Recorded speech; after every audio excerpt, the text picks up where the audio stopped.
So how does the back get injured in the first place? Well, I'm going to do something that might be a little bit controversial, and I'm going to label low back injuries in a category that it hasn't really been labelled within. But hopefully by the end of this little section, you'll come to the understanding as to at least how I've come to that conclusion. You may not agree with it, and that's absolutely fine. But at least you'll have an understanding of how I've got here. And I'm going to put it in the category of repetitive strain injuries. So, repetitive strain injuries can be defined as injuries caused or aggravated by repetitive or sustained submaximal exertion of the body's soft tissue structures, including muscles, tendons, ligaments, and nerves. And I'll put the reference for that down below. So any definitions that I come out with, there'll be a reference down below that you can go and check out, and at least with regards to the references, I'm not making this type of thing up. So we've got some important sort of words in that definition. We've got repetitive, we've got strained, we've got submaximal exertion, and we've also got muscles, tendons, ligaments, and nerves. Now, how do low backs become injured? So we've talked about repetitive strain, but how do low backs become injured? Injuries to the low back occur from either an acute traumatic event, so that would be you fall, you hit the floor, a vertebra fractures, and you get your low back pain.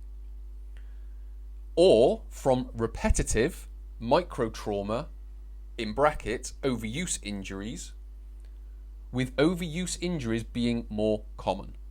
So you can injure your back in one moment, but more commonly it's injured over time in that repetitive strain type of nature. So what's common here? We've got microtraumas. So they are microscopic, like physical damage to the muscle, to the tendon, to the ligament. Then what we have is a slow and sort of low grade nature to it. So it happens over a prolonged period of time through these submaximal exertions,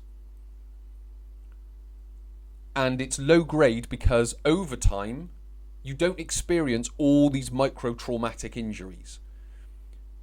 Only when it hits a tipping point does it injure, and do you experience it.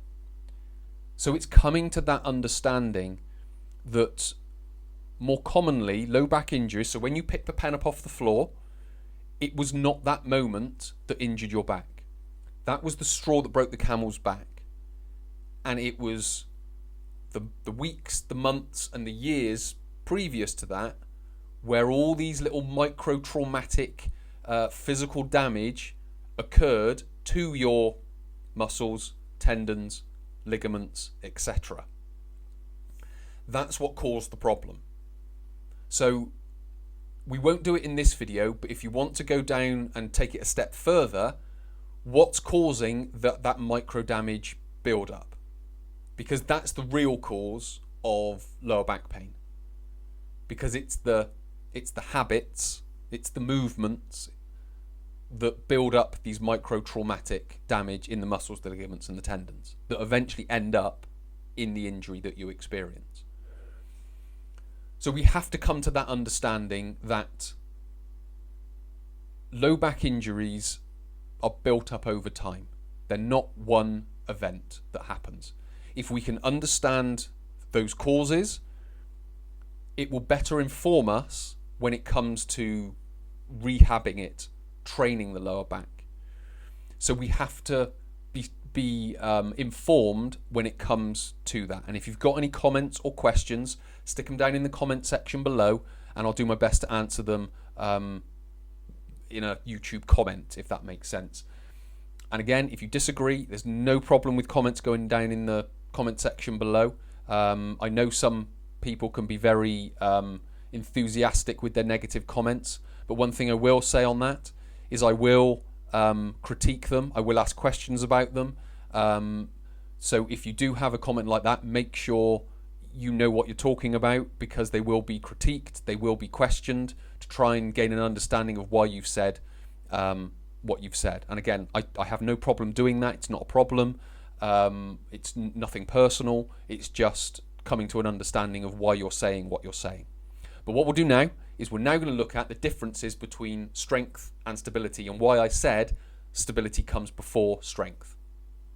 If you want to learn more about how to overcome your lower back pain, please click the link in the description. You'll go through to my How to Overcome Lower Back Pain workshop, which takes you on a deeper dive into this type of information. It's 4 parts. There's myths, and then there's the 3-part process of how to overcome lower back pain that I use with people that I work with. And what it also does is opens you up to my group training if you so wish to do that. You don't have to. You can just download the workshops, complete those, and go about overcoming your lower back pain as you see fit. Or you can choose to come on the group training with me. So if that sounds like something you'd like to do, please do just click the link in the description.